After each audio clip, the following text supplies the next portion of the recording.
Magandang araw mga boss, mga lodi. Meron na naman tayong bagong unit. Isang Mitsubishi Pajero 2016 model from Lanao del Norte. So yung gihambin nga balatian, low power, walang hatak ang makina. So tingnan natin dito sa loob. Ito yung kasama natin, si Paring Nick. Good job, Paring Nick. So ayan mga boss, tingnan natin dito sa loob. So yung RPM, try natin. Ayun, mahina nga.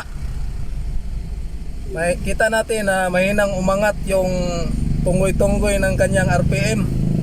Sige daw pre.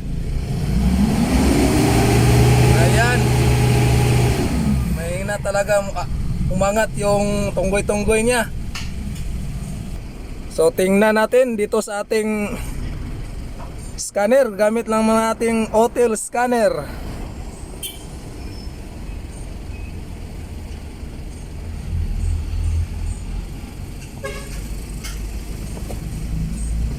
So kita natin dito sa ating panel board, wala siyang nakailaw na check engine. So subukan na lang nating tingnan dito, baka meron siyang fault code kahit hindi nakailaw. Fault scan na natin. Fault scan na natin.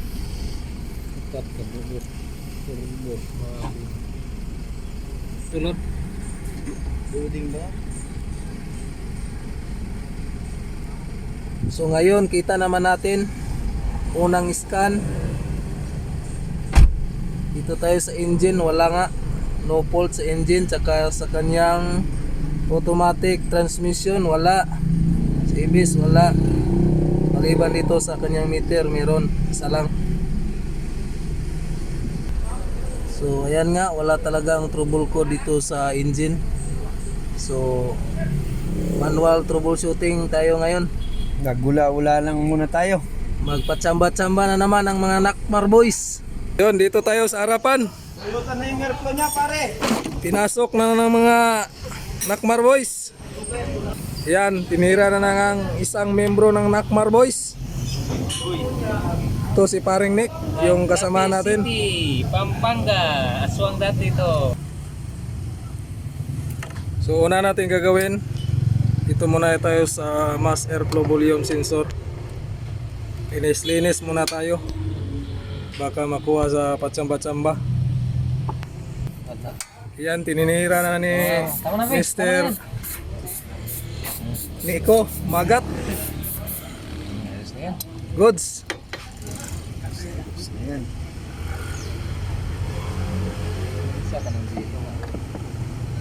So ayan mga boss, tapos na natin nalinisan, ay kabit na natin yung airflow sensor. So try natin panda rin.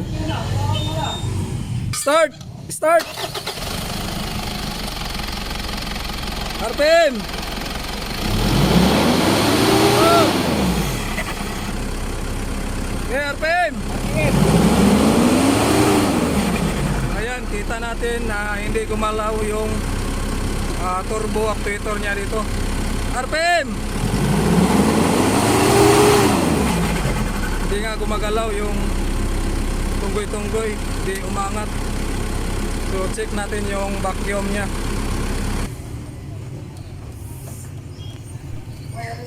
So tatanggalan na natin. Kasi Makita na yung mga ang kuskus.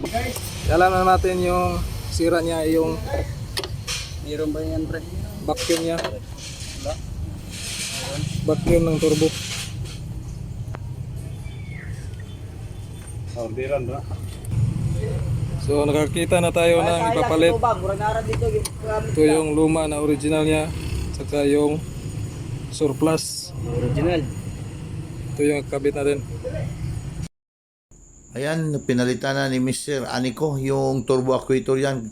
Kaya pala pinalitan natin yung turbo actuator na yan kasi pangatlong beses na sila yung may-ari nito nagpalit ng buong turbo.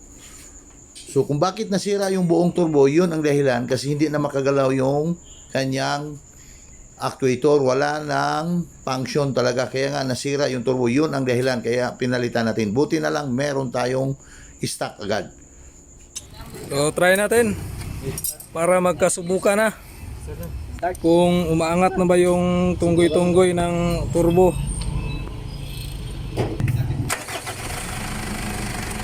So, try natin.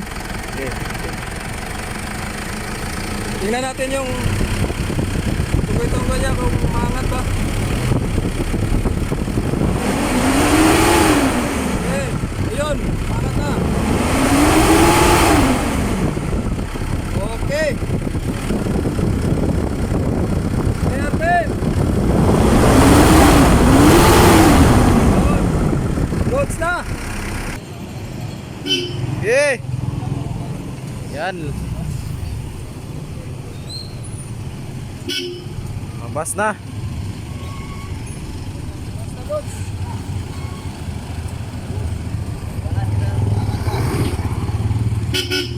So try natin ihataw yung makina kung may hatak ba.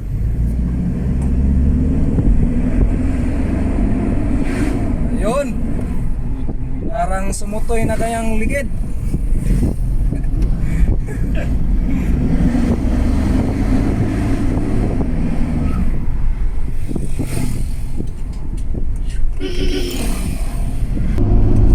Okay, lakas na.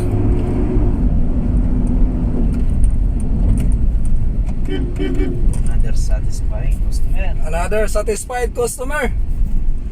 Okay na? Tabaan mo pa ng konti.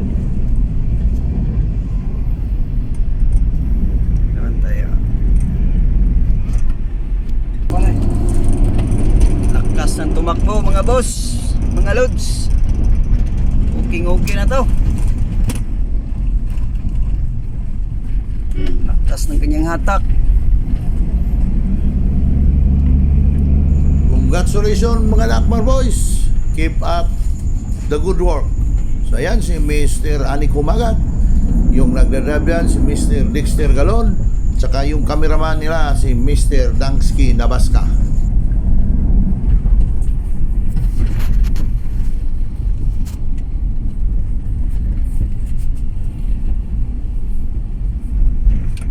Okay na.